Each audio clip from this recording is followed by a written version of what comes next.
Some losses never stop aching, even after 30 years of trying to forget. For mountain trapper Amos McBride, the memory of his wife's sudden disappearance still cuts deeper than any Colorado winter wind.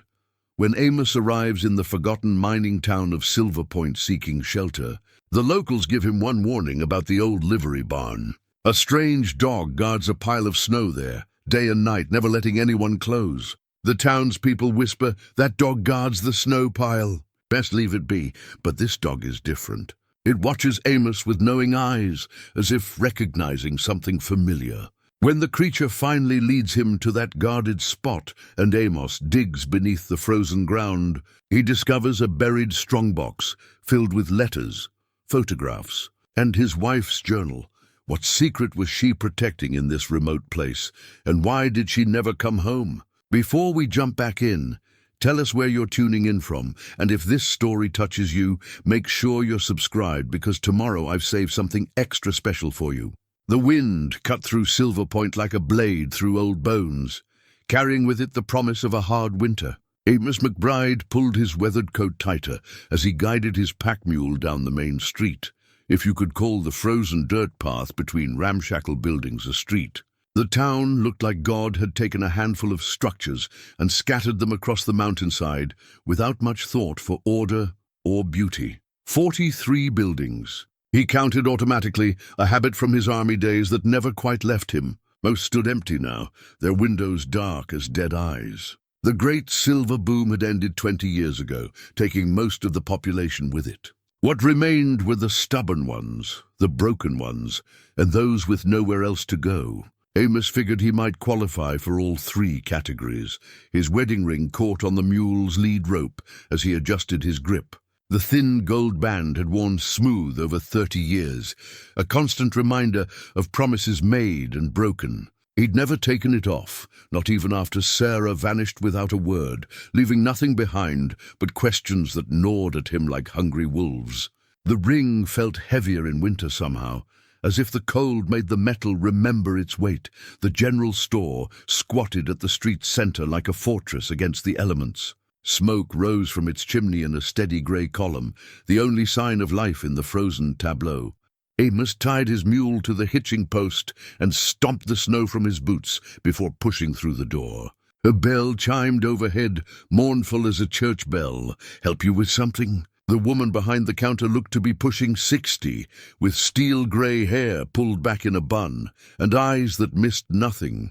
Her name, he'd learn later, was Martha Kellerton, and she'd run this store since her husband died in the mine collapse of '89. "Need supplies for winter," Amos said, pulling off his gloves. "Heard there might be a cabin available for rent." Martha's eyes narrowed as she studied him. Strangers weren't common in Silverpoint, especially not the kind that looked like they could handle themselves in a fight. Amos stood 6 feet even, with broad shoulders and hands that showed the calluses of honest work. His beard, more grey than brown now, couldn't hide the scar that ran from his left ear to his jaw, a reminder of his last mission for Uncle Sam. "Depends on what kind of winter guest you're planning to be," she said finally. "We don't much care for trouble here." "No trouble," Amos assured her. "Just a man looking for a quiet place to wait out the cold months." Something in his voice, perhaps the weariness that came from carrying grief too long, seemed to satisfy her. "There's the old Henley cabin about a mile east of town. Been empty since Tom passed last spring. Nothing fancy, but it's got a good roof and a stone fireplace." "What's the rent?" $50 for the season, plus you keep an eye on the place. Tom's nephew back in Denver don't much care what happens to it, but I promised I'd see it looked after." Amos nodded and began gathering supplies from the shelves. Coffee, flour, salt pork, beans, the staples that would see him through until spring. As he moved through the store, Martha watched him with the intensity of someone reading a book, written in a foreign language. "You got the look of a military man," she observed as he set a bag of cornmeal on the counter. "Was, long time ago. My husband served in the war between the states. Never lost the bearing either. Some things mark a man permanent like." Amos paid for his supplies without comment.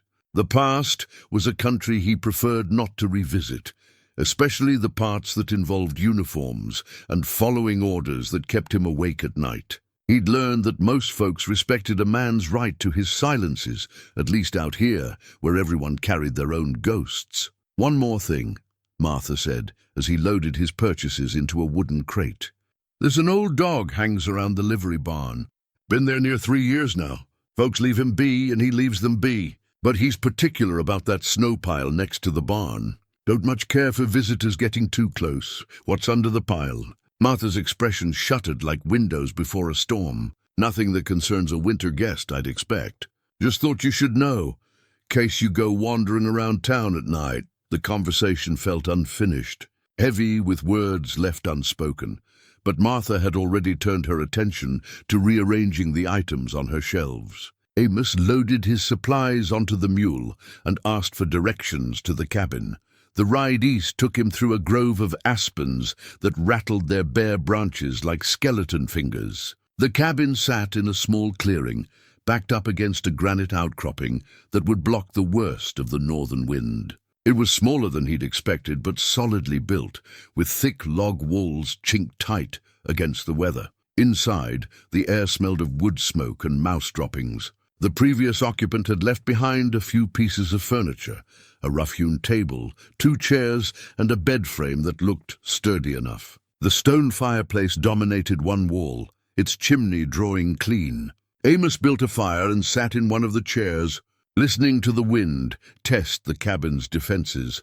For the first time in months, he allowed himself to think about Sarah without immediately pushing the memories away. She'd loved winter, had always said the snow made everything clean and new. They'd planned to build a cabin like this one, somewhere far from the noise and hurry of civilization. That was before little Thomas came, before the fever took him, before grief carved a canyon between them that neither could cross. Sarah had left on a Tuesday morning in March. No note, no explanation, just her wedding dress hanging in the closet and her Bible missing from the nightstand. He'd searched for her, spent every penny he had hiring detectives and following false leads. But Sarah had vanished as completely as if the earth had opened and swallowed her whole. The logical part of his mind knew she was probably dead. A woman alone in 1895 faced dangers that could kill her 100 different ways, but his heart had never quite accepted it. Sometimes, in the quiet moments before sleep, he'd imagine her voice calling his name. Sometimes he'd wake reaching for her side of the bed, finding only cold sheets and the stubborn hope that maybe, somehow she'd found her way back to him. The fire crackled, and shadows danced across the cabin walls like memories given form. Outside, the wind moaned through the aspens, carrying the scent of snow and something else, something that made him think of loneliness and long vigils. He'd chosen Silverpoint because it was nowhere, because it was the kind of place where a man could disappear if he wanted to. But as he sat in the gathering darkness, Amos found himself thinking about the dog Martha had mentioned, the one that guarded a pile of snow with the devotion of a soldier at his post. Some things, he'd learned, were worth guarding. Some secrets were worth keeping, even if the reasons had been forgotten by everyone except the one doing the watching. Tomorrow, he decided, he'd take a walk through town and see what could inspire such loyalty in a creature that owed nothing to anyone. The fire burned low, and Amos banked the coals before settling onto the bed. Through the single window, he could see stars scattered across the sky like silver coins on black velvet. Somewhere in the distance, a coyote howled, a sound of such pure loneliness that it might have been his own heart given voice. He pulled his blanket up to his chin and closed his eyes, but sleep was slow in coming. The cabin creaked and settled around him, and the wind continued its endless conversation with the trees. And beneath it all, like a bass note played on an instrument he couldn't name, was the feeling that he'd come to the right place for all the wrong reasons. The last thing he heard before sleep finally claimed him was another sound carried on the wind, the distant howl of a dog, mournful and persistent, as if calling to something that could never answer back. 3 days passed before curiosity got the better of caution. Amos had settled into a routine, Morning coffee by the fire, afternoons splitting wood or hunting small game, evenings reading by lamplight. The solitude suited him, but the mystery of the guarded snow pile nagged at him like a splinter under the skin. The dog appeared on his fourth morning in Silverpoint, sitting at the edge of the clearing like a visitor waiting for an invitation. It was larger than most farm dogs, with the thick coat and erect ears of a husky mixed with something wilder. Its eyes were pale blue, almost white, and they studied Amos with an intelligence that seemed almost human. "Well, hello there," Amos said softly, setting down his coffee cup. The dog's ears twitched, but it didn't move. "You're the one they told me about, aren't you?" "The Guardian." He reached slowly into his pocket and pulled out a piece of salt pork left over from breakfast. The dog's nostrils flared, but still it didn't approach. Amos tossed the meat halfway between them and stepped back. After a long moment, the animal padded forward, took the offering, and retreated to its original position. "Smart," Amos murmured. "Don't trust easy, do you?" "Can't say I blame you." The next morning brought the dog again, this time a few feet closer. Amos repeated the ritual with the salt pork, and again the animal accepted the gift with cautious dignity. By the third morning, the dog was sitting near enough that Amos could see the grey around its muzzle and the old scars that marked its hide. "You've seen some troubles, haven't you, boy?" Amos said, and this time the dog's tail moved once, a single wag like a flag of truce. "We all have, I suppose." On the seventh day, when grey clouds pressed low against the mountains and the air tasted of coming snow, the dog rose from its usual spot and walked directly to Amos. It sat at his feet and looked up at him with those pale eyes, then turned and walked a few steps toward town before stopping and looking back. "You want me to follow you?" Amos asked. The dog's tail wagged twice, deliberate as a signal. "All right then, lead on." The walk to town took 20 minutes through snow that crunched under their feet like broken glass. The dog moved with purpose, never hurrying but never hesitating, as if it had made this journey many times before. As they approached the main street, Amos could see the old livery barn Martha had mentioned, a weathered structure that leaned slightly to one side. Its red paint faded to the color of dried blood. Beside the barn sat a mound of snow, perhaps 4 feet high and twice as long. It looked natural enough, like snow that had drifted against an obstacle and been shaped by wind and weather. But as they drew closer, Amos could see it was too uniform, too deliberately placed. Someone had built this pile and maintained it, keeping it clear of debris and perfectly shaped. The dog stopped 10 feet from the mound and sat, watching Amos with expectant eyes. When he took a step closer, the animal didn't object. Another step, and another, until he stood directly beside the mysterious pile. "What are you hiding?" he asked, more to himself than to the dog. The animal whined once, soft and low, as if answering a question Amos hadn't known how to ask. He knelt and brushed away the top layer of snow with his gloved hands. Beneath was more snow, but it felt different, packed hard, almost like ice. He dug deeper, and his fingers struck something solid. Wood by the feel of it, smooth and worked by human hands. The dog moved closer now, sitting beside him as he worked. Its breath came in white puffs that mixed with his own, and occasionally it would whine or nudge his arm with its nose, as if encouraging him to continue. It took nearly an hour to clear away enough snow to reveal what lay beneath. A wooden strongbox, about the size of a traveling trunk, its brass fittings green with age. The wood was oak, well made and sealed with what looked like pine pitch. Someone had taken great care to protect whatever lay inside from the elements. Amos's hands trembled as he lifted the box from its snowy grave. It was heavier than he'd expected, and something rattled inside when he moved it. The dog watched intently as he carried the box to a nearby stump and set it down.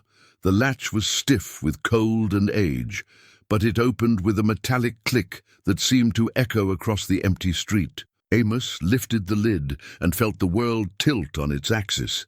Inside, wrapped in oiled cloth, were letters, dozens of them tied with blue ribbon. Beneath the letters lay photographs. their edges brown with age, and at the bottom of the box, a leather-bound journal with a brass clasp, but it was the handwriting on the topmost letter that made his breath catch in his throat. Sarah McBride, written in the careful script he'd watched form 1,000 shopping lists and love notes. His hands shook as he lifted the letter, and the dog pressed against his leg as if offering comfort. The letter was addressed to him, Mr. Amos McBride, Millerville, Kansas, but it had never been mailed. The paper was yellowed but intact, protected by the oiled cloth and the careful burial. He opened it with fingers that felt like they belonged to someone else. "My dearest Amos," it began, "if you are reading this, then God has seen fit to bring you to the place where I found peace. I pray that he will grant you the same mercy he has shown me in these mountains." The words blurred as tears he'd held back for 30 years finally broke free. Sarah's voice seemed to speak from the page, as clear as if she were standing beside him. The dog whined softly and pressed closer, its warmth an anchor in the storm of emotions that threatened to overwhelm him. "I know you must think me cruel for leaving as I did," the letter continued. "I know you must have searched, must have wondered if I was dead or alive, or simply so heartless that I could abandon our love without explanation. The truth is more complicated than any of these, and I fear that when you learn it, you will understand why I could never come home." Amos sank onto the stump, the letter clutched in his hands. Around him, the world continued its business. Wind in the trees, the distant sound of a hammer from somewhere in town, the soft panting of the dog at his side. But he felt separated from it all, as if he'd fallen through a hole in time and landed in a place where the dead could speak. He read on, his heart pounding against his ribs like a caged bird. Sarah wrote of traveling west, of finding Silverpoint by accident when her stagecoach broke down. She wrote of the kindness of strangers and the slowly dawning realization that she could build a new life in this forgotten place. But she also wrote of guilt, crushing, unbearable guilt that followed her like a shadow. The guilt of a mother who couldn't save her child, of a wife who'd failed to comfort her grieving husband, of a woman who'd run from love because staying would have destroyed them both. "You were so strong after we lost Thomas," she wrote, "so determined to carry on, to be the rock I needed. But I could see how my grief wounded you, how my tears were like salt in your own wounds. I began to believe that I was a curse upon you, that everyone I loved was doomed to suffer for it." Amos closed his eyes, remembering those dark months after the funeral. He'd tried to be strong, tried to hold their marriage together through sheer force of will. But every day had been a battle against despair, and every night had brought dreams of his son's fever-bright eyes and Sarah's silent weeping. The journal lay at the bottom of the box like a sleeping serpent, promising answers to questions he'd carried for 30 years. But as he reached for it, the dog stood and walked a few steps away, then looked back at him with those pale, knowing eyes. The message was clear. Not here, not in the open where anyone might see. This discovery was too precious, too dangerous to expose to curious eyes. Whatever secrets Sarah had buried in this place, they deserved more dignity than a public revelation beside an abandoned barn. Amos carefully rewrapped the letters and photographs, closed the journal without opening it, and placed everything back in the strongbox. The dog watched approvingly as he lifted the box and began the walk back to his cabin, where the fire still burned and the shadows would protect Sarah's words from the judgment of the world. Behind them, the empty depression in the snow looked like a grave recently disturbed. The wind began to fill it with fresh powder, erasing the evidence of their discovery. But the truth, once uncovered, could never be buried again. The strongbox sat on his kitchen table like an accusation, its brass fittings catching the firelight and throwing shadows across the cabin walls. Amos had been staring at it for the better part of an hour, coffee growing cold in his cup, afraid to open it again. The dog, he'd started thinking of it as shadow, lay curled by the fire, occasionally lifting its head to watch him with those unnervingly intelligent eyes.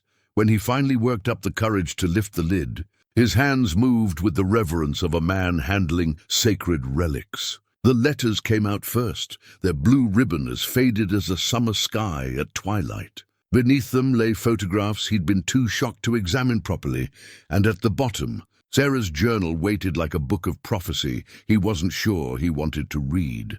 The photographs drew his attention first. The top one showed a woman he almost didn't recognize. Sarah, but changed. Her face was thinner, marked by lines that spoke of hard choices and harder winters. She stood before a small wooden building with Silverpoint School painted above the door, surrounded by children of various ages. Her smile was different too, gentler somehow. As if sorrow had taught her new ways to find joy. She became a teacher, he thought, studying the careful way she held her shoulders, the protective angle of her arms around the smallest children. Sarah had always been good with youngsters, patient in ways that amazed him. Before Thomas was born, she talked about having a classroom full of children, about shaping young minds and watching them grow. He set the photograph aside and reached for the journal, then stopped. The weight of 30 years pressed down on him like a physical thing. Whatever truths lay within those pages would change everything he thought he knew about his wife, about their marriage, about the woman who'd shared his bed and his dreams. But ignorance was no longer an option. He opened the journal to its first entry. April 15th, 1895. I have arrived in a place called Silverpoint, high in the Colorado mountains. The stagecoach broke an axle 20 miles east of here, and the driver says it will be days before another comes through. Perhaps it is God's way of telling me to stop running. The people here are kind, but wary. I cannot blame them. I must look like what I am, a woman fleeing something terrible. Mrs. Kellerton at the general store has given me a room above her establishment in exchange for help with the books. It is more charity than I deserve. Amos paused, his thumb tracing the careful loops of Sarah's handwriting. Mrs. Kellerton. That would be Martha, the woman who'd rented him the cabin. She'd known Sarah, had helped her. The realization made him feel exposed, as if everyone in Silverpoint had been watching him since his arrival, measuring him against memories of his wife. April 20th, 1895. I have been here 5 days now, and still the stagecoach has not come. Part of me hopes it never will. There is something peaceful about this place, something that makes the weight in my chest feel lighter. The children here have no proper school. Their teacher left when the mine closed, and I find myself helping them with their letters when their parents bring them to the store. Little Mary. Henley asked me today why I look so sad. How do you explain to a 7-year-old that some sadnesses become part of you, like scars that never quite heal? I told her I was thinking of someone far away, and she said that if I stayed in Silverpoint, maybe the sadness would get smaller. Children have a wisdom that adults forget. The name Henley struck him. This was the cabin he was renting, the place where Tom Henley had lived until his death last spring. The connections between past and present seemed to multiply with each page. As if fate had been weaving a tapestry, he was only now learning to read. May the 1st, 1895, the stagecoach finally came. But I could not bring myself to board it. Mrs. Kellerton says the position of schoolteacher is mine if I want it. The salary is small, but my needs are smaller. I sent word to the stage company that my ticket should be given to someone more deserving. I wrote a letter to Amos today, but could not bring myself to send it. How do you tell a man that his wife has decided to become someone else? How do you explain that love sometimes means having the courage to let go? Amos closed the journal and walked to the window, staring out at the snow-covered clearing. Shadow padded over and pressed against his leg, offering the silent comfort that animals understood better than most humans. Through the glass, he could see the lights of Silverpoint twinkling in the valley below, and he wondered how many secrets lay buried in that small collection of buildings. The photograph of Sarah with the schoolchildren drew his eyes again. In it, she wore a simple dress he didn't recognize, her hair pinned back in a style she'd never worn during their marriage. But it was her expression that haunted him, peaceful in a way he'd never seen her, even in their happiest moments. She found something here, he realized, something she couldn't find with me. The thought should have filled him with anger, but instead he felt only a deep, aching sadness. Their love had been real. He'd never doubted that. But perhaps love alone hadn't been enough to heal the wounds that Thomas's death had carved in both their hearts. He returned to the journal, turning the pages carefully. May 15th, 1895. I have been teaching for 2 weeks now, and I am surprised by how much joy it brings me. The children are eager to learn, hungry for the knowledge that education can provide. When I see their faces light up as they master a new concept, I feel something I had thought lost forever. Hope. There are 12 students ranging in age from 6 to 14. Most are children of miners who stayed behind when the silver played out, too poor to leave and too proud to admit defeat. They deserve better than this forgotten place can offer them, but perhaps I can help prepare them for the wider world. Tom Henley's daughter Mary is my brightest pupil. She has her father's gentle nature and her late mother's quick mind. When she reads aloud, her voice reminds me of wind chimes on a summer evening. Mary Henley, the same little girl who had asked about Sarah's sadness, was now a woman grown, probably with children of her own. Time had a way of folding in on itself, Amos reflected, connecting moments across decades in ways that seem miraculous or cruel, depending on your perspective. June 3rd, 1895. I dreamed of Thomas again last night. In the dream, he was healthy and laughing, running through a field of wildflowers, while Amos and I watched from the porch of a house I've never seen. When I woke, I felt neither sadness nor guilt, only gratitude for the gift of seeing my son happy, even if only in sleep. Perhaps this is healing, not the forgetting of pain, but the transformation of it into something that can coexist with joy. The children here have taught me that loss does not have to mean the end of love, only its evolution into new forms. Amos set the journal aside and walked back to the fire, where Shadow waited with patient eyes. The dog seemed to understand the weight of revelation, the way truth could be both blessing and burden. Outside, the wind had picked up, rattling the windows and sending snow devils dancing across the clearing. He thought about the man he'd been 30 years ago, younger, more certain of his ability to fix what was broken, to will his way through any obstacle. That man would have raged at Sarah's decision to disappear, would have seen it as betrayal pure and simple. But time had taught him that some wounds cut too deep for simple healing, that sometimes love meant having the wisdom to step back and let the beloved find their own path to peace. Still, questions remained. If Sarah had found happiness in Silverpoint, if she'd built a new life among these mountain people, why had she never sent word? Why leave him to wander and search and slowly go mad with not knowing? The answers lay in the journal, he knew, but for tonight he'd learned enough. Some truths were too large to swallow all at once. Morning brought fresh snow and fresh courage. Amos woke to find Shadow sitting by the door, tail wagging with what looked like anticipation. The dog had spent the night curled by the fire, as if it understood that the cabin had become a sacred space where memories were being resurrected. "You want to go back to town, don't you?" Amos asked, pulling on his boots. Shadow's ears perked up, and it padded to the strongbox on the table, looking back at him meaningfully. "All right then, but we're taking this with us. Whatever secrets it holds, they're safer with me than buried in the snow." The walk to Silverpoint felt different this time, weighted with purpose. Amos carried the strongbox under one arm, its contents shifting slightly with each step.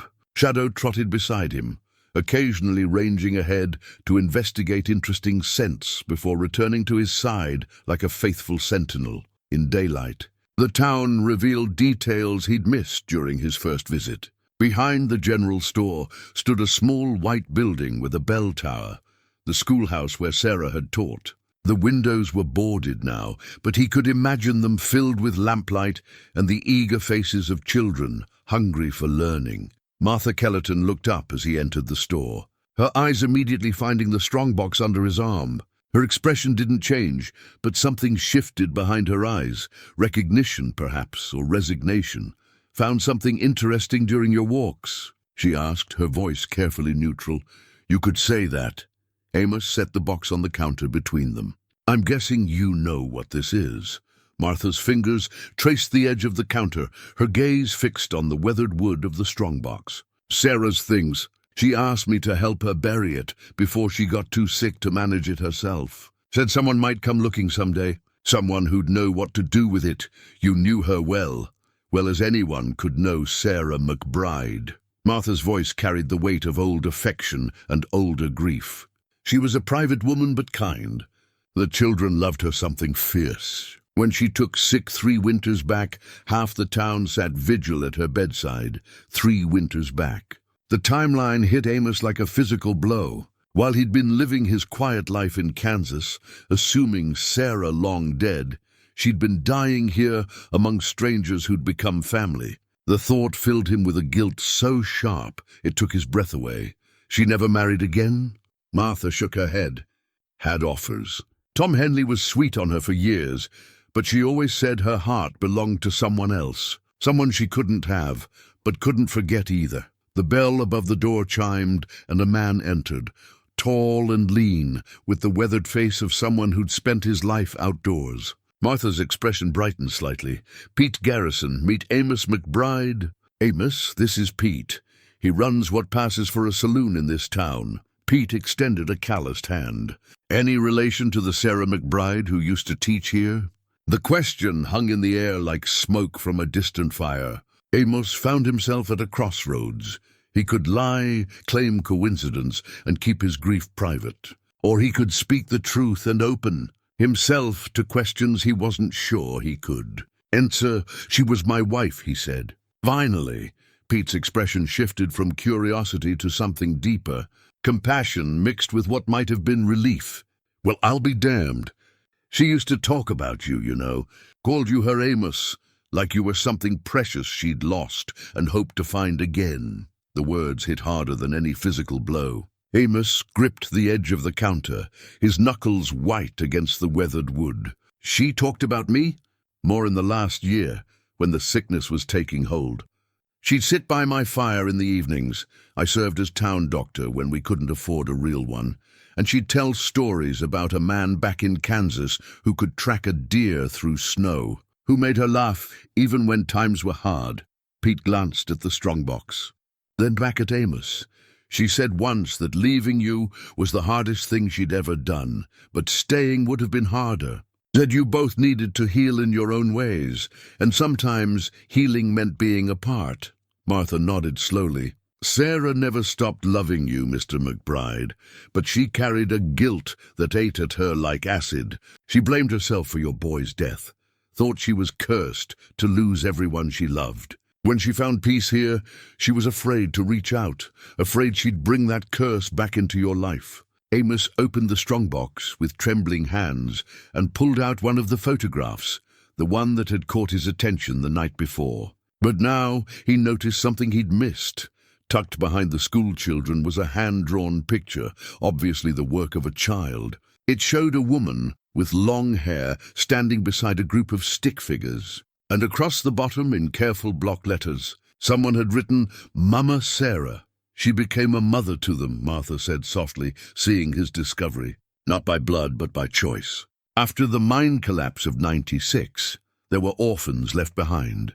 Sarah took them in, all of them. Fed them, taught them, loved them like they were her own." The drawing wavered in Amos's vision as tears he'd held back for decades finally broke free. This was why Sarah had stayed, why she'd built a new life in this forgotten place. She'd found a way to channel her maternal love into something healing, both for herself and for children who needed her. "How many?" he asked, his voice barely above a whisper.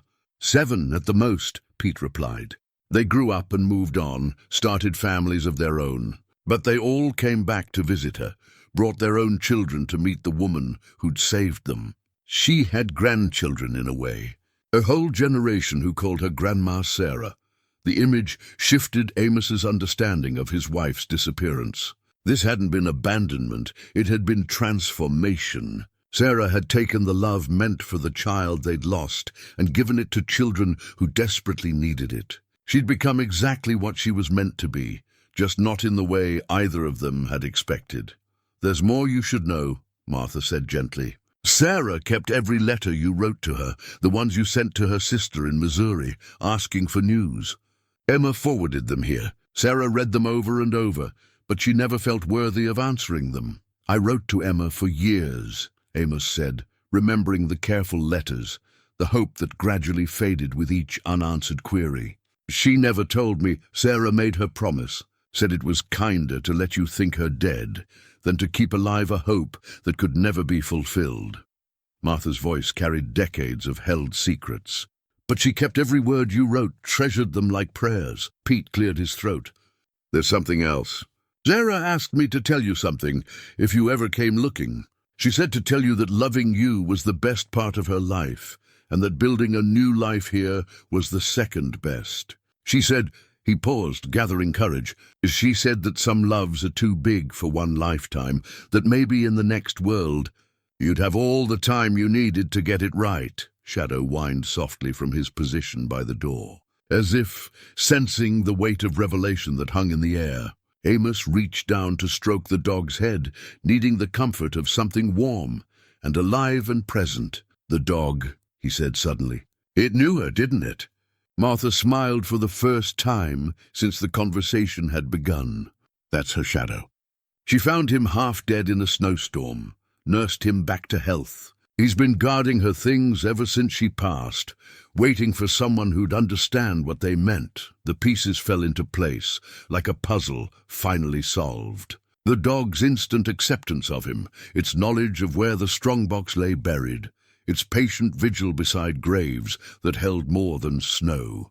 Shadow had been waiting not for anyone, but for him specifically, the one person who would understand the true value of what lay hidden beneath the surface. Back in the cabin that evening, Amos sat with the strongbox open before him like an altar of memory. The wind outside had quieted to whispers, and Shadow lay at his feet, occasionally lifting his head when Amos turned a page or drew a sharp breath at some particularly painful revelation. He'd been putting off reading Sarah's journal in earnest, afraid of what deeper truths it might contain. But the conversations with Martha and Pete had prepared him somewhat, had given context to the choices his wife had made. Now he felt ready to hear Sarah's voice speaking directly to him across the years. The journal's middle pages held entries from Sarah's second year in Silverpoint, when she'd begun to truly make the town her home. Her handwriting had grown more confident, the cramped, careful letters of her early entries giving way to flowing script that spoke of someone finding her natural rhythm. September 12th, 1896. The mine collapse yesterday has changed everything. 17 men dead, including 4 fathers of my students. The whole town grieves as one, but it is the children's grief that cuts deepest. Little Samuel Morrison, only 8 years old, keeps asking when his papa will come home from the mountain. How do you explain death to a child who still believes in the fundamental fairness of the world? I have decided to take in the Morrison children, Samuel and his sister Lucy. Their mother died in childbirth 2 years ago, and they have no other family. Mrs. Kellerton thinks I'm taking on too much, but I cannot bear the thought of them going to the territorial orphanage in Denver. They need stability now, not more upheaval. Amos paused, imagining Sarah making such a momentous decision with the same quiet determination she'd once brought to their household management. She'd always been the one to take in stray cats and injured birds, nursing them back to health with patience that amazed him. October 1st, 1896, Samuel has begun calling me Mama Sarah, and the sound breaks my heart in the most beautiful way. It is not that I am trying to replace his mother. No one could do that. But he needs someone to be his anchor in this storm of loss. And I find that I need to be needed in ways I had forgotten. Lucy is more reserved, watching me with careful eyes, as if testing whether I can be trusted with her brother's affection. She remembers her mother more clearly than Samuel does, and I think she sees my care for them as somehow disloyal to that memory. Time will tell if I can earn her trust. The entry was followed by several pages that made Amos's chest tight with recognition. Sarah wrote about sleepless nights when the children cried for their father, about learning to braid Lucy's hair the way her mother had, about teaching Samuel to whittle small animals from scraps of wood. The daily details of parenthood that she'd been denied with Thomas, but had found again with these orphaned souls. December 24th, 1896. Our first Christmas as a family, strange to write those words, but true nonetheless. Lucy helped me make cookies using her mother's recipe, which she remembered with startling precision. Samuel carved a wooden star for the top of our small tree, his tongue poking out in concentration, just like Thomas used to do when he was trying to master something difficult. I wrapped the few gifts I could afford and placed them under the tree, then sat by the fire watching my children sleep. Yes, I think of them as mine now, though I pray their father's spirit understands and forgives my presumption. For the first time since Thomas died, I felt something approaching contentment. Not happiness exactly, but the absence of that crushing weight that used to make it hard to breathe. I wrote a letter to Amos tonight, as I do every Christmas Eve. I tell him about the snow, about the children, about how the mountains look in moonlight. I never send these letters, but writing them makes me feel less alone. Sometimes I imagine him reading them by our old fireplace in Kansas, and for a moment I can pretend that the distance between us is measured in miles rather than broken promises. Amos set the journal aside and walked to the cabin's single window. Outside, the snow fell in fat flakes that caught the lamplight like fragments of fallen stars. Somewhere in this very strongbox were those unsent Christmas letters, 30 years' worth of love with nowhere to go. He found them in a separate bundle, tied with a different ribbon, red instead of blue. The dates on the envelopes confirmed what he'd suspected: December 24th, 1895, 1896, 1897, continuing unbroken through 1924, the year Sarah had died. 30 Christmas letters, each one addressed to him in her careful script. Each one sealed but never mailed. His hands shook as he opened the first one. My dearest Amos, tonight the snow falls on Silverpoint like a blessing, covering the rough edges of this place and making it beautiful. I wonder if it is snowing in Kansas, if you are sitting by our old fireplace, thinking of Christmases past. Do you remember the year Thomas was born, how we stayed up all night just watching him sleep? I carry that memory like a candle in my heart. It lights the dark places and keeps hope alive. I have found a measure of peace here, but it is not the peace of forgetting. Rather, it is the peace of learning to carry love and loss together, like a woman carrying water in cupped hands. Some spills, but what remains is precious beyond measure. I pray that you have found your own peace, that you have learned to forgive me for the pain my leaving caused. Most of all, I pray that you have always known, that my love for you was real and remains real, even across this distance that seems to grow wider with each passing year. Always yours. Sarah, the letter blurred as tears that had been building for 30 years finally found their release. Amos sank into his chair and wept, for Sarah, for Thomas, for the children who'd called her Mama Sarah, for all the years they'd lost to pride and fear and the terrible belief that love meant never causing pain. Shadow rose from his place by the fire and padded over, resting his great head on Amos's knee. The dog's eyes held a depth of understanding that seemed almost human, as if he too had carried the weight of unfinished conversations and undelivered messages. She loved us both, didn't she? Amos whispered, stroking the animal's thick fur. Loved us enough to let us go, but not enough to forget us. The wind picked up outside, rattling the windows with renewed force. But inside the cabin, surrounded by Sarah's words and warmed by the presence of her faithful companion, Amos felt something he hadn't experienced in 3 decades, the possibility of peace. There were more letters to read, more journal entries to absorb.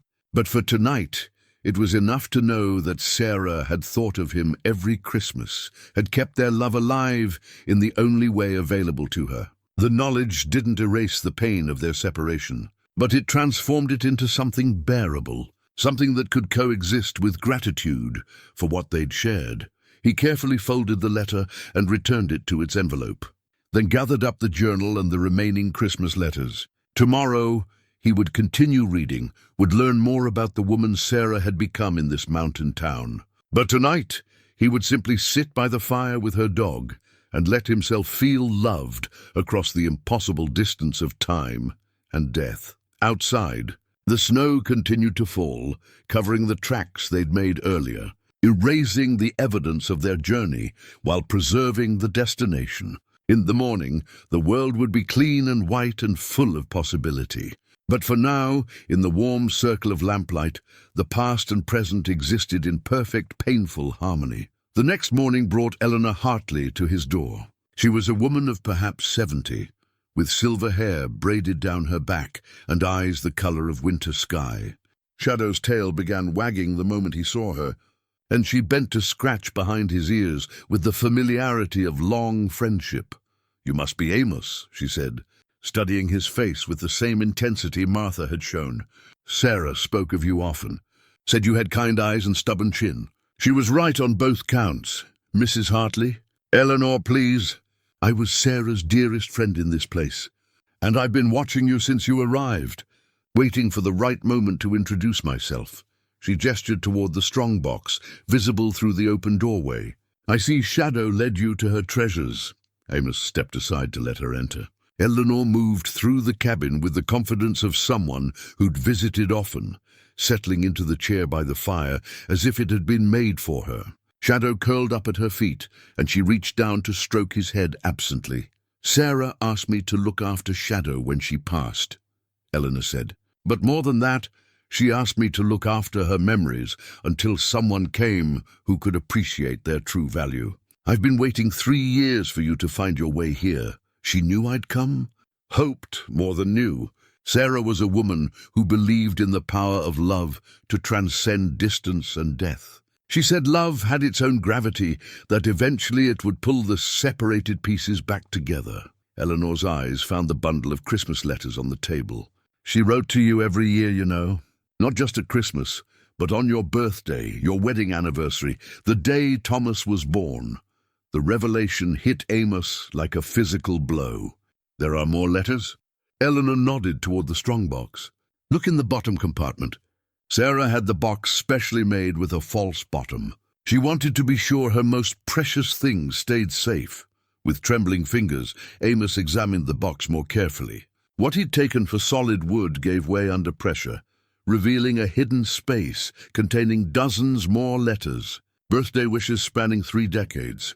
Anniversary remembrances filled with shared memories. Letters written on the anniversary of Thomas's birth and death. Each one a meditation on love and loss and the courage required to keep living. Why didn't she send them? The question came out as barely a whisper. "Fear," Eleanor said simply. "Fear that you'd moved on, found happiness with someone else. Fear that her letters would reopen wounds that had finally healed. But mostly fear that you'd come for her, and she'd have to choose between the life she'd built here and the love she'd never stopped carrying." Eleanor rose and moved to the window, looking out at the snow-covered landscape. Sarah found peace in Silverpoint, but it was a fragile thing, built on the belief that she was doing penance for Thomas's death. She convinced herself that staying away from you was a sacrifice that honored his memory, that her suffering somehow balanced the scales of cosmic justice. "That's not—" Amos began, then stopped. He remembered his own dark thoughts after the funeral, the way he'd blamed himself for not being a better father, for not somehow preventing the fever that took their son. Grief made people irrational, made them believe they could trade their happiness for the impossible return of what was lost. "She kept your photograph on her bedside table," Eleanor continued. "The one from your wedding day, where you're both trying so hard not to laugh at something the photographer said. In her final weeks, when the fever made her delirious, she'd talk to that photograph like you were right there in the room with her." Amos pulled out one of the anniversary letters, dated 5 years earlier. Sarah's handwriting was shakier by then, betraying the illness that would eventually claim her. "My beloved Amos, 25 years ago today. We stood before God and promised to love each other through whatever trials life might bring. I have failed in so many ways to honor that promise, but I want you to know that my love for you has never wavered. Not for a single day. I dream sometimes that I have the courage to board a train heading east, that I surprise you at our old house in Kansas. In these dreams, you forgive my long absence, and we spend our remaining years making up for lost time. But then I wake, and the weight of all I've done and failed to do settles on me like snow on a grave. The children here keep me grounded in the present.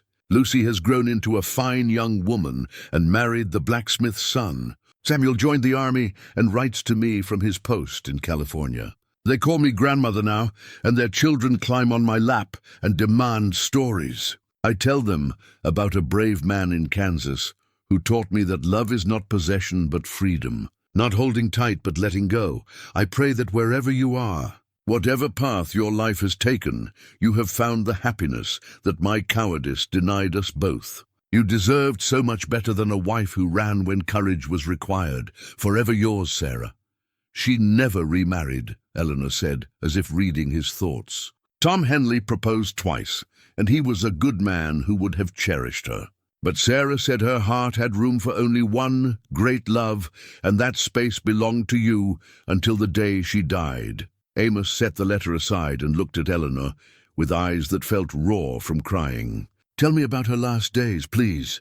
Eleanor's expression softened. She faced death the way she faced everything else, with quiet dignity and concern for others. Her last coherent words were instructions about caring for Shadow and preserving her letters. She made me promise to bury the strongbox where Shadow could guard it, said that if you ever came looking, he'd know what to do, and if I'd never come, then her secrets would have stayed buried. Sarah believed that some truths were too precious to risk exposing to the wrong eyes. But she also believed that love had its own wisdom, that it would guide the right person to the right place at the right time. Eleanor rose and moved to the door. There's something else you should see. The schoolhouse where Sarah taught. It's been empty since she died, but her classroom is exactly as she left it. The town council couldn't bring themselves to disturb anything. Would you like me to show it to you? Amos nodded, not trusting his voice. He gathered up the letters and journal, tucked them safely back in the strongbox, and followed Eleanor into the cold morning air. Shadow trotted beside them, his breath forming clouds in the frigid air.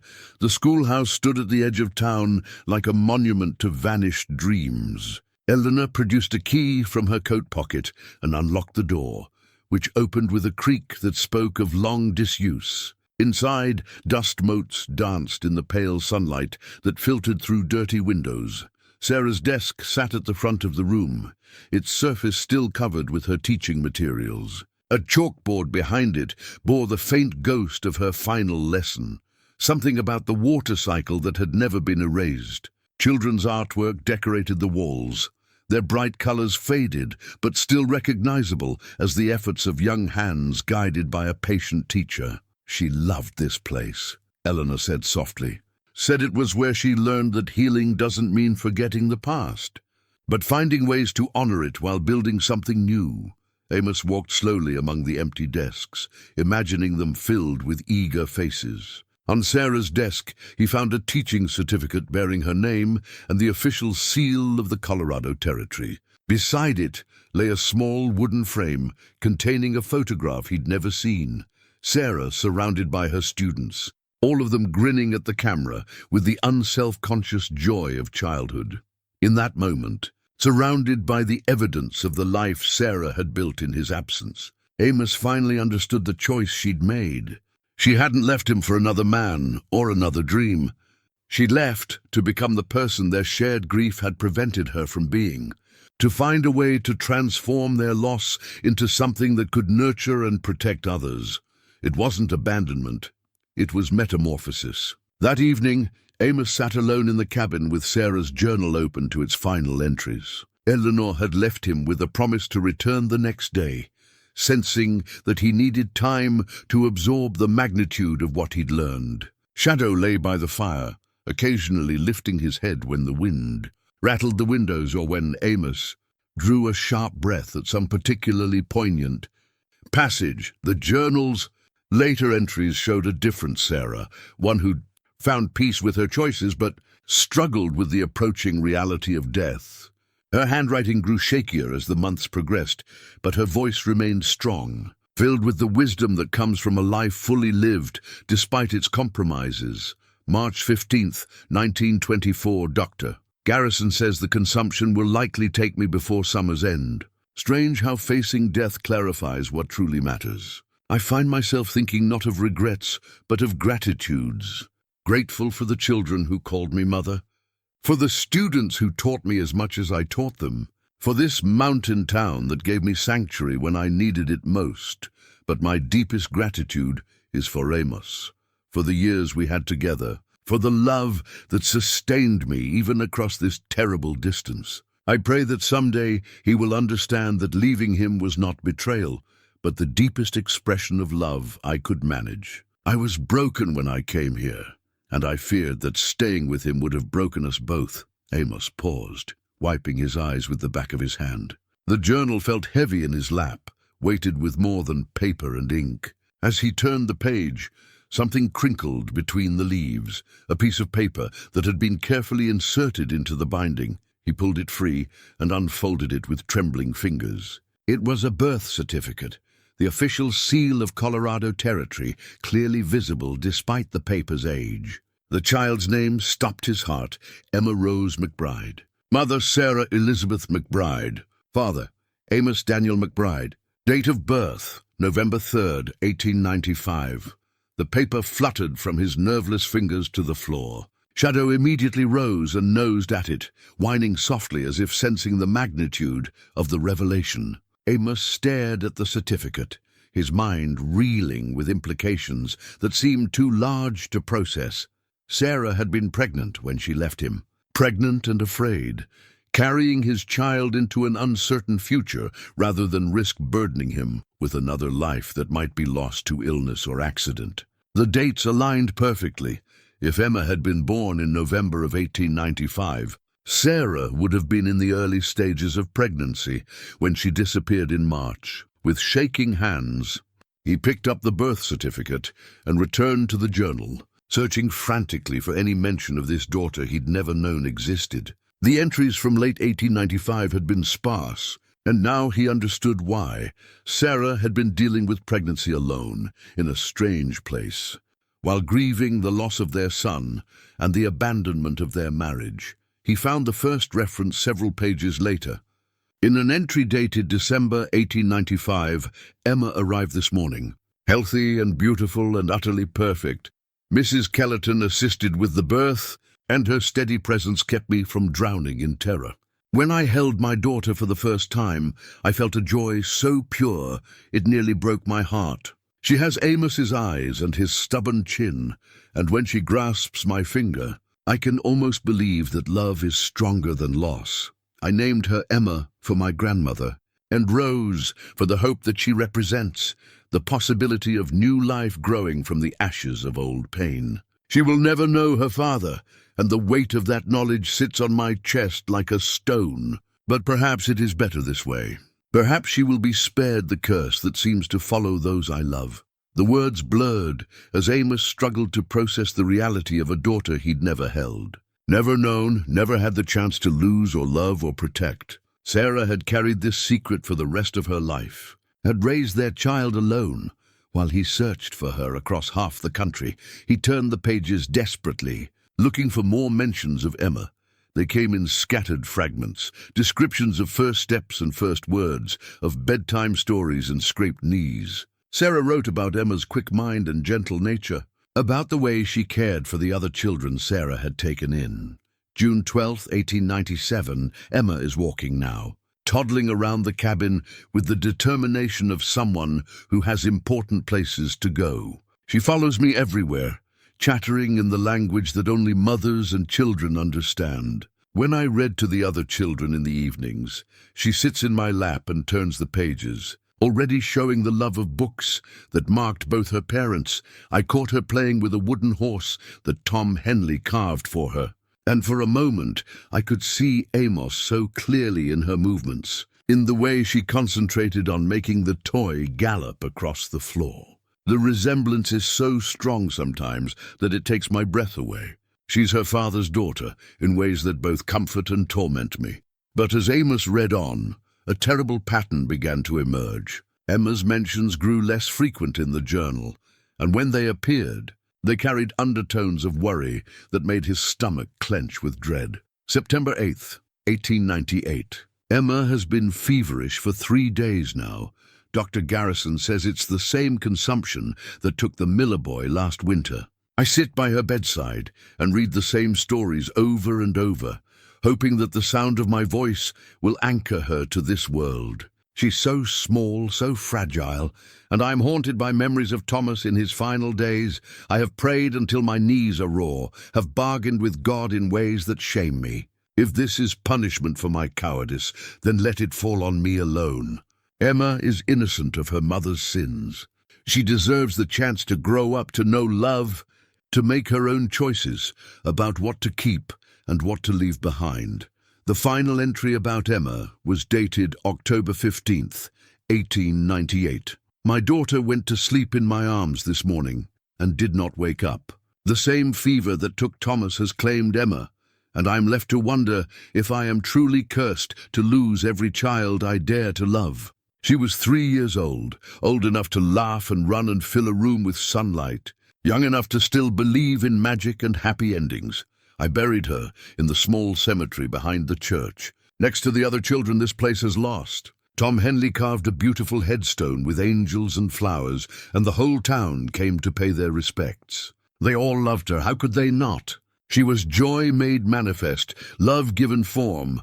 I will not write of this again. The pain is too great, and there are other children here who need me to be strong.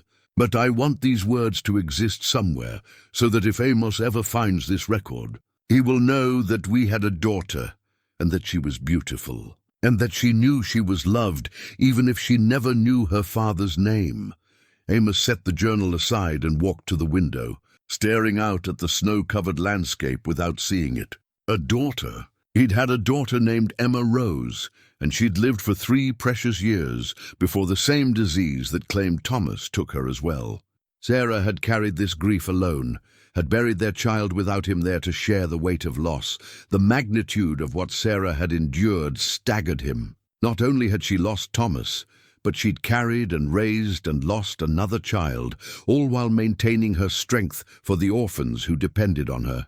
The woman he'd known had been strong, but this level of endurance spoke to reserves of courage he'd never fully appreciated. Shadow padded over and pressed against his leg, offering silent comfort. The dog's loyalty suddenly took on new dimensions.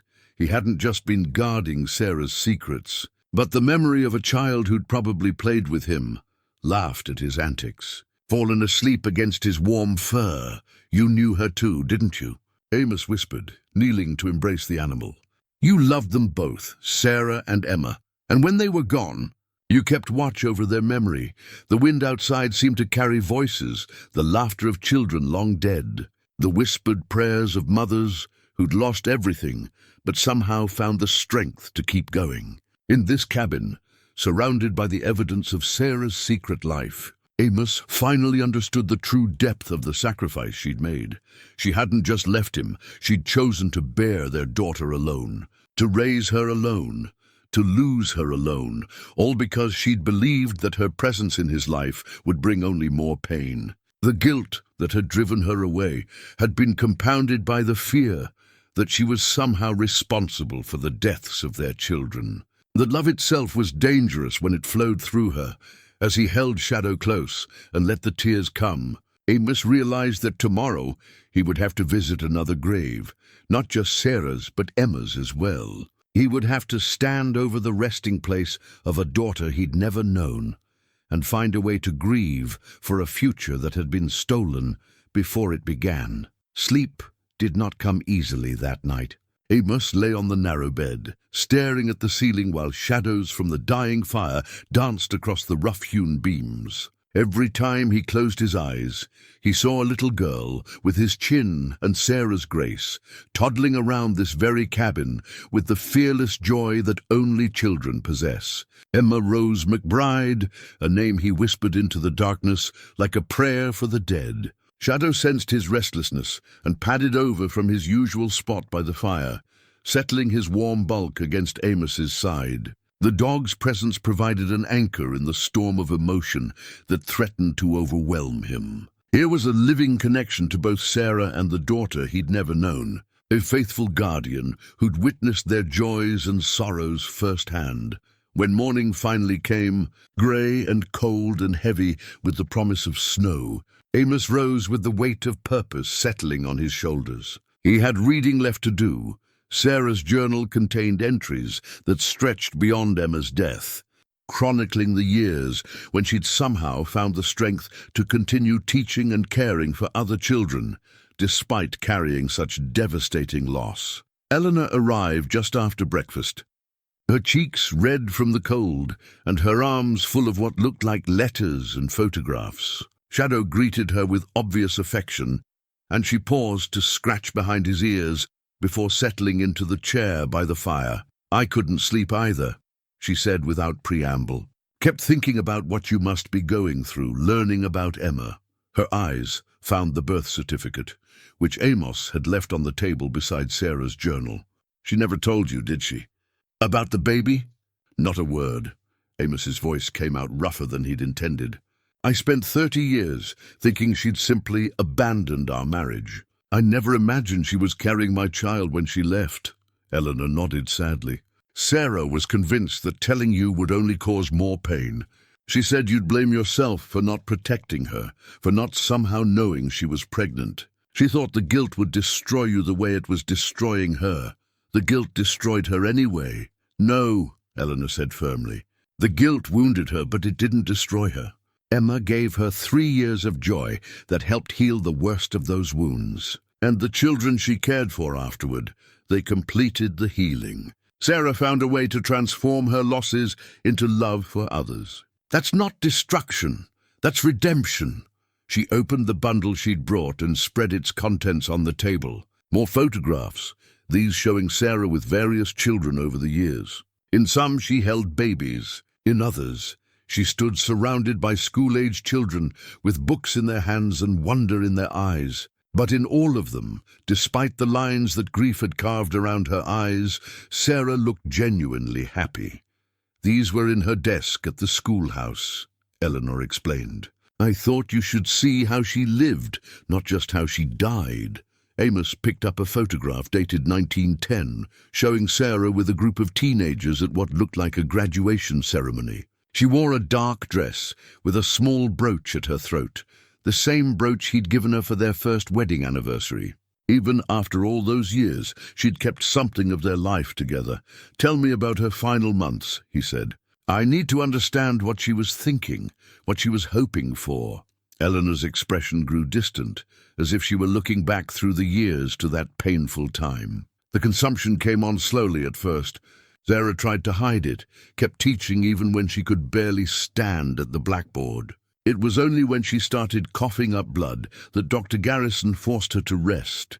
She pointed to another photograph, this one showing Sarah in bed, surrounded by former students who'd come to visit. Despite her obvious illness, she was smiling, her hands clasped around those of a young woman who might have been Lucy Morrison, all grown up. "She spent her last months writing," Eleanor continued.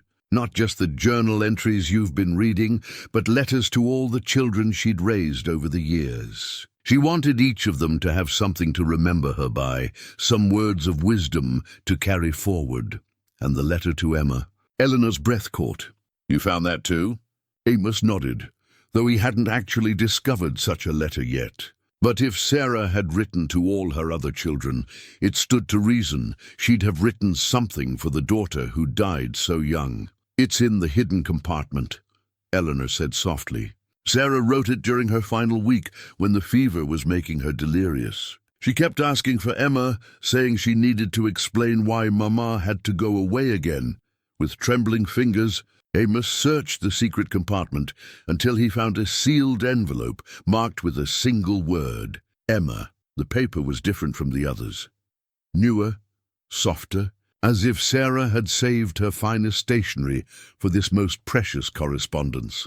Inside was a letter written in the shaky hand of someone fighting both illness and overwhelming emotion. "My precious Emma, Mama is going to sleep soon, the kind of sleep that lasts until heaven calls us home. I wanted to write you a letter before I go, so that someday, when your papa finds these words, he'll know how much we both loved you.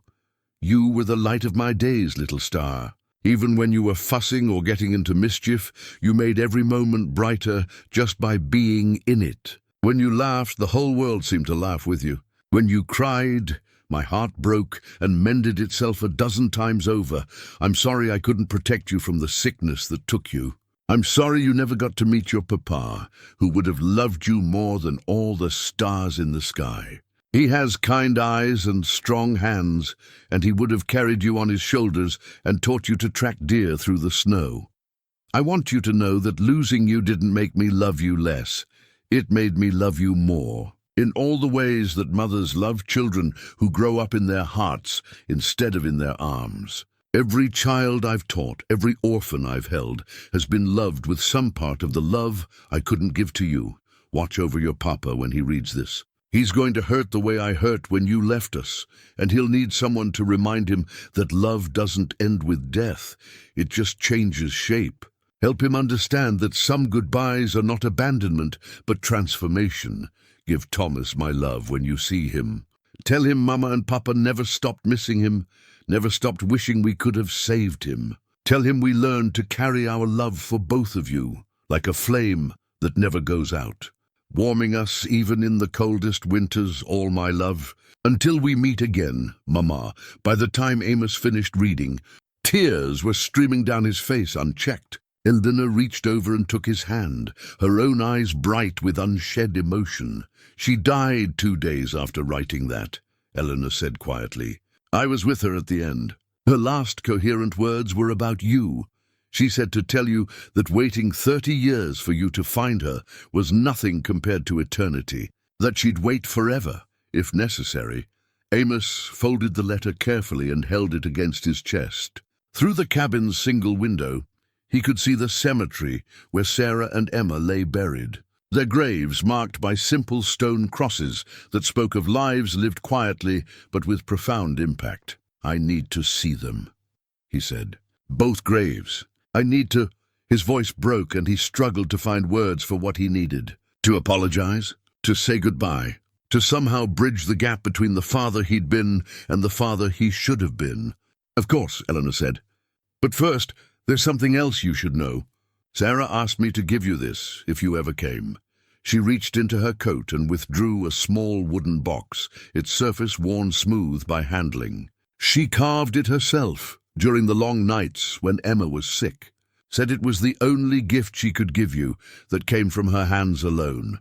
Inside the box lay a simple gold locket on a delicate chain. When Amos opened it, he found 2 tiny photographs, one of Thomas as a baby, the other of Emma at perhaps 2 years old. Both children had his eyes and Sarah's gentle smile, and seeing them together, siblings who'd never met in life, made his chest tight with emotion. She wore it every day until she died, Eleanor said. Said it kept you all close to her heart, even across the distance. Amos closed the locket and slipped the chain over his head, feeling the weight of it settle against his chest like a blessing. For the first time in 30 years, he carried images of his children close to his heart, united at last in the only way that remained possible. I'm ready now, he said, rising from his chair. To see where they rest, to say the words I should have said years ago. Eleanor nodded and reached for her coat. Shadow will want to come. He visits Sarah's grave every day, sometimes Emma's too. I think he's been waiting for you to join him, to help him understand that watching over the dead is something we do together. As they prepared to leave the cabin, Amos took one last look around the space that had become a sanctuary for Sarah's memories. The journal lay open on the table, its pages filled with the careful record of a life lived with courage despite crushing loss. The photographs showed the faces of children who'd called her mother, students who'd looked to her for guidance, a community that had embraced her as family. This was Sarah's true legacy, not the woman who'd fled in terror and guilt, but the one who'd transformed her pain into purpose, her loss into love for others. She'd become the mother she was meant to be, just not in the way either of them had expected. Now it was time to visit the place where that journey had ended, where Sarah and Emma waited beneath the mountain snow for the reunion that only death could provide. The cemetery lay behind the small white church at the edge of town, its simple wooden crosses and weathered headstones standing like sentinels against the mountain backdrop.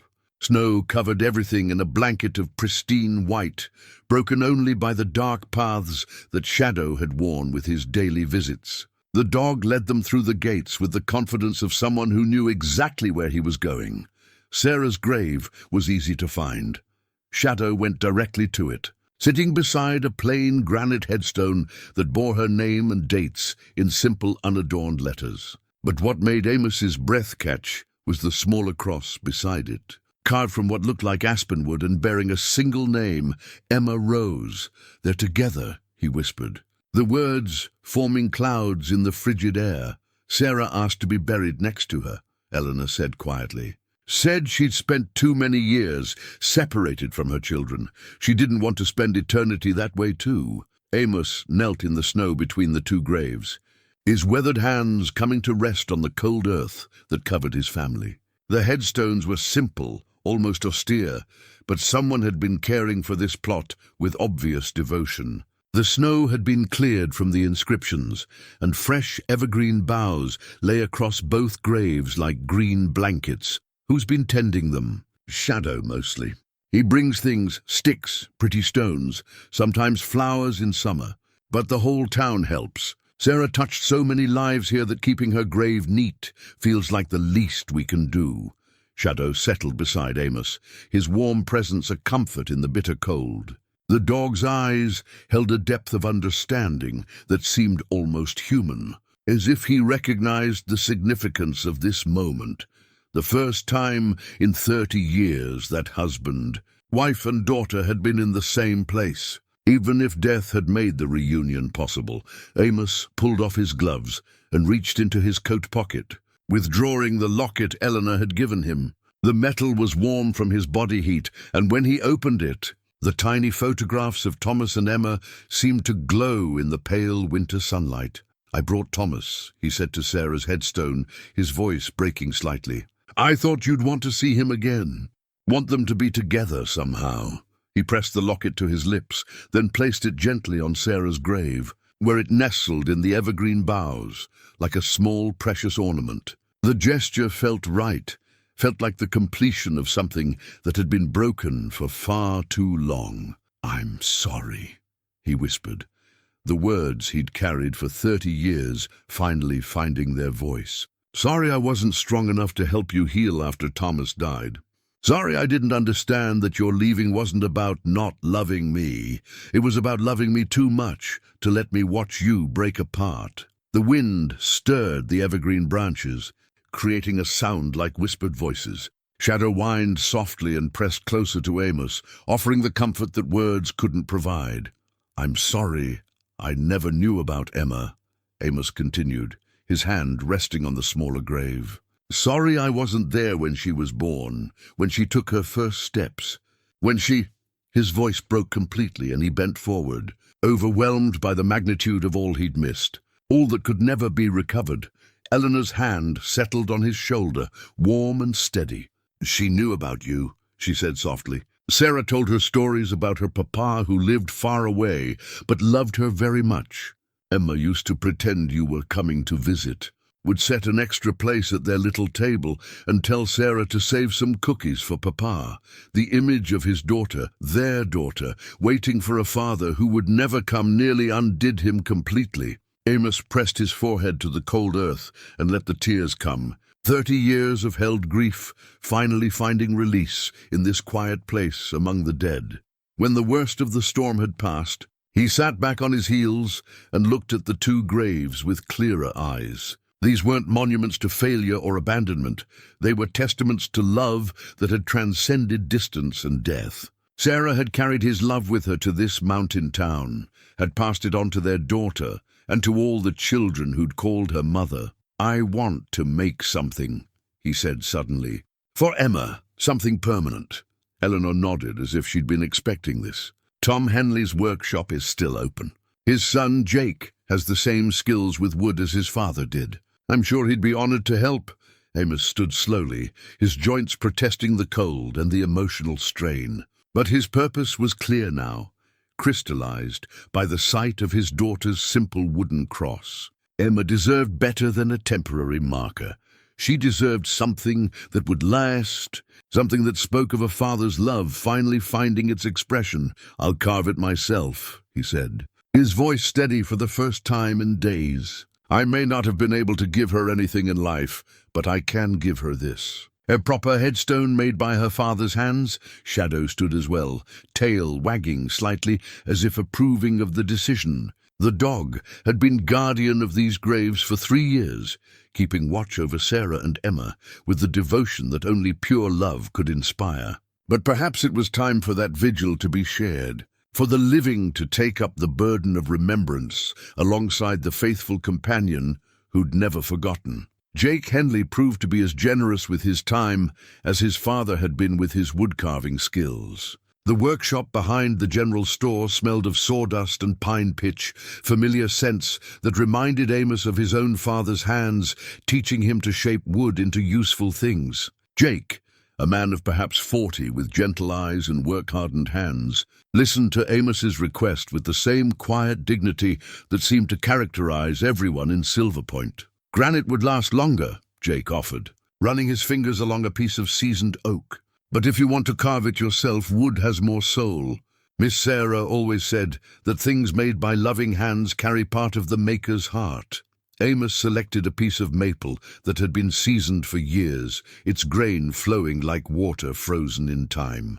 The wood felt warm under his touch, alive despite being long separated from its roots. This would become Emma's monument, shaped by the father who'd never held her but who would love her for eternity. He worked through the afternoon and into the evening, his hands remembering skills he'd learned as a boy, helping his father build furniture for their Kansas farmhouse. The headstone took shape slowly, not ornate but solid and beautiful in its simplicity. Across the top, he carved a border of roses, remembering that Emma's middle name had been Rose and that Sarah had always loved flowers. Shadow lay nearby, watching the work with patient eyes. Occasionally the dog would rise and sniff at the wood shavings as if checking the progress by scent. When Amos paused to rest his aching hands, Shadow would press against his leg, offering wordless encouragement. "You understand what this means, don't you?" Amos said, scratching behind the dog's ears. "This is me finally being a father to her, the only way I can." The inscription took the longest. Amos carved each letter with painstaking care, stopping frequently to ensure the words were straight and deep enough to last through decades of mountain weather. When he finished, the headstone read, "Emma Rose McBride, beloved daughter, November 3rd, 1895, October 15th, 1898, safe in father's arms at last," below the dates. He added a small carving of 2 hands clasped together, one large, one small, representing the bond between father and daughter that death had prevented but love had finally made real. As he worked, Eleanor and Martha came by with coffee and sandwiches, understanding that this was more than craftsmanship, it was ritual, healing, the sacred act of a father claiming his child. They spoke little, but their presence filled the workshop with the warmth of community that had sustained Sarah through her years of exile. When the headstone was finished, Amos stepped back to examine his work. The maple glowed golden in the lamplight, its surface smooth except where his tools had carved the letters and decorations. It wasn't the most elaborate marker in the cemetery, but it was made with love, and that made it precious beyond measure. "She would have been proud," Martha said softly, running her fingers along the carved roses. Sarah always said that the most beautiful things came from hands that worked with love instead of obligation. They installed the headstone the next morning, the whole town turning out to witness the ceremony. Pete Garrison said a few words about love that transcends death, about fathers and daughters united by bonds stronger than time. The children who had been Sarah's last students sang a hymn their teacher had loved, their young voices carrying across the snow-covered cemetery like a blessing. When the headstone was in place, Amos knelt once more between the graves of his wife and daughter. But this time, instead of overwhelming grief, he felt something approaching peace. The terrible questions that had haunted him for 30 years finally had answers. The love he'd carried all these years finally had a destination. "I need to tell you both something," he said, his voice steady and sure. "I forgive you, Sarah, for leaving, for keeping Emma a secret, for thinking that protecting me from loss was more important than sharing love. I understand now that you did what you thought was best, that your choices came from love, not abandonment." He placed his hand on Emma's new headstone, feeling the smooth wood that his own tools had shaped. "And Emma, sweetheart, I need you to forgive me too, for not being there, for not knowing you existed, for missing every day of your short life. I'll never stop regretting those lost years, but I promise you this, I'll carry your memory with the same love your mama did. And I'll honor both of you with whatever years I have left." Shadow settled beside him. The dog's warm presence a reminder that love takes many forms, that loyalty and devotion can bridge even the gap between species. Together, they sat in the growing dusk, watching snow begin to fall like blessings on the graves of the women who had shaped both their lives. For the first time in 30 years, Amos McBride felt complete, not because his family had been restored, death had made that impossible, but because he finally understood the full scope of the love they'd shared, the sacrifices they'd made, and the way their story had continued even in separation. The wind picked up, rattling the bare branches of the cemetery trees, but it no longer sounded mournful to Amos's ears. Instead, it sounded like whispered conversations, like laughter carried on the air, like the voices of loved ones welcoming him home. Spring came late to Silverpoint that year, but when it finally arrived, it transformed the town from a black-and-white photograph into something alive with color and possibility. The snow that had blanketed Emma's new headstone melted away to reveal the careful carving beneath, and the cemetery filled with wildflowers that seemed to spring from the very graves they adorned.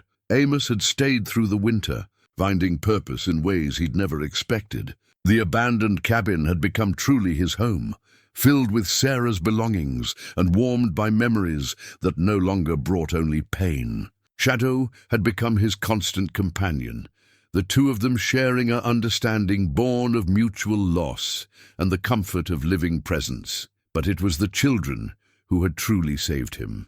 Word had spread through the valley that the old schoolhouse might reopen, that the husband of their beloved teacher Sarah had offered to take up her work. They came in ones and twos at first, children whose parents worked the few remaining mines, farm families who lived in isolated cabins and hungered for education.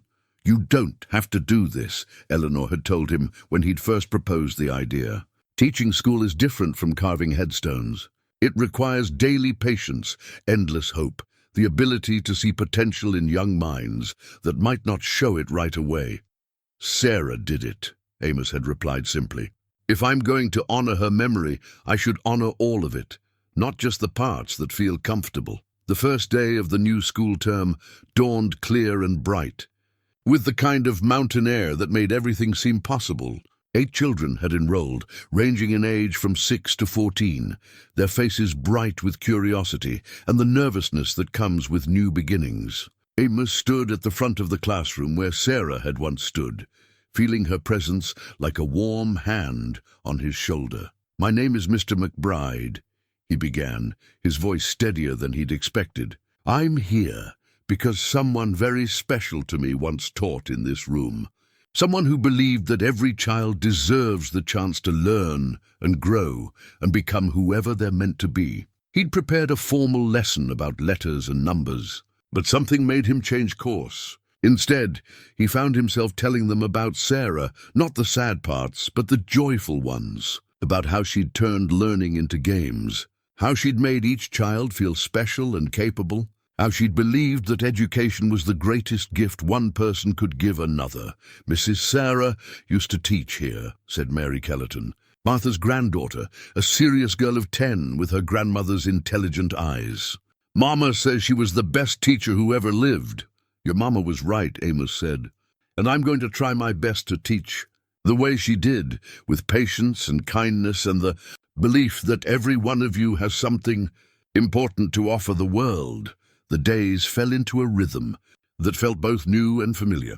Mornings in the classroom, working with children who reminded him daily of the teacher who'd shaped this community. Afternoons reading or walking with Shadow, processing the grief that had transformed from a weight into something he could carry alongside joy. Evenings by the fire, often with Eleanor or Martha or Pete for company, sharing stories of Sarah and the life she'd built in this mountain town. He wrote letters now, real ones that got mailed, to his brother in Kansas, explaining his decision to stay in Colorado permanently. To former neighbors, sharing news of Sarah's fate and his own unexpected happiness. To Sarah's sister Emma in Missouri, finally telling her the full story of what had happened to the woman whose letters she'd faithfully forwarded for 30 years. Dear Emma, he wrote in one such letter, I know this news will come as a shock, but I wanted you to know that I've found Sarah at last. Not alive as we'd hoped, but at peace in a place where she was deeply loved. She never forgot you, never stopped being grateful for your loyalty and discretion. She understood why you couldn't tell me where she was, and I want you to know that I understand too. I'm staying in Silverpoint, continuing the work Sarah started here. It feels like the right way to honor her memory, not by mourning what we lost, but by nurturing what she built. If you ever want to visit, to see where your sister found peace, you would be welcome here. The whole town would want to meet the woman who helped Sarah stay connected to home, even when she couldn't come back to it.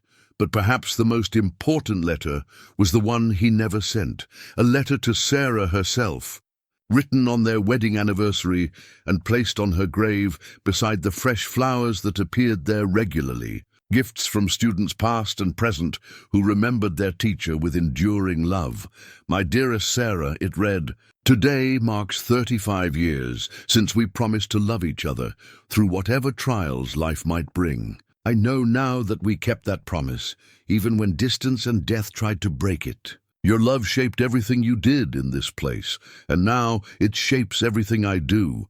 I'm teaching your children or their children in the classroom where you found your calling. I'm learning that healing doesn't mean forgetting the past, but finding ways to honor it while building something new. You taught me that. You and Emma and all the children who've called you mother. Shadow is well and happy. He still visits your grave every day, but now he brings me with him, and I think that makes the vigil easier for both of us. We're taking care of each other, the way families do. I love you still, will always love you. But the love has changed shape, become something that can exist alongside joy instead of being poisoned by regret. Thank you for teaching me that too. Forever yours, Amos. As summer deepened and the wildflowers reached their full glory, Eleanor stopped by the cabin one evening with a camera she'd ordered from Denver. She found Amos sitting on his porch with Shadow at his feet, both of them watching the sunset paint the mountains in shades of gold and purple. Hold still, she said, raising the camera. Sarah always said that some moments were too precious not to preserve. The photograph she took that evening would become one of Amos's most treasured possessions, an image of a man and dog at peace, surrounded by the beauty of a place that had given them both a second chance at family. When it was developed, Eleanor had copies made for the whole town, each one inscribed with the same words, New Beginnings in Silverpoint. Summer 1925, but Amos knew the real inscription should have been different. It should have read, Love never truly ends. It just finds new ways to express itself, new lives to touch, new hopes to nurture. That was Sarah's legacy, and now it was his as well. In the mountains of Colorado, where the snow guarded secrets and love transcended death, a family had finally found its way home.